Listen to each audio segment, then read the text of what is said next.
взаимодействаше със света по всеки един възможен начин. Обожаваше книгите, филмите, музиката, кафенцето, цигарката, естествено, морето, чайките. Той обожаваше Бургас. Това му беше просто... Това беше неговия град. А за баща ми този фестивал, изобщо фантастиката, бяха доказателство, че ние още не сме се предали на очевидното, че не сме в затвора на възможното, не сме отровени от цялото ни ежедневие. Знаете, не обичам реалността, да е суха и вярваме, че светът няма граници.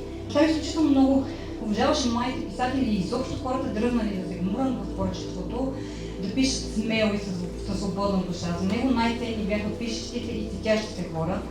Едните създават светове, а други ги правят истински. Всъщност, последният ми спомен за Любо е как ние си говорим наистина за фантастика. Той винаги искаше да помогна на мен за моята книга, помогна на други мои приятели, дори такива, които не познаваше. Винаги. Той е помогнал на поне на 100 талантливи български автори. Писатели, поети.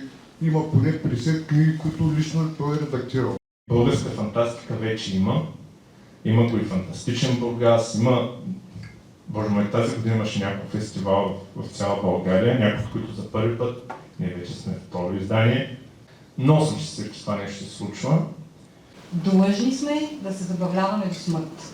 Мисля, че той успя да спази това свое изискване и живя точно живота така, както го искаше.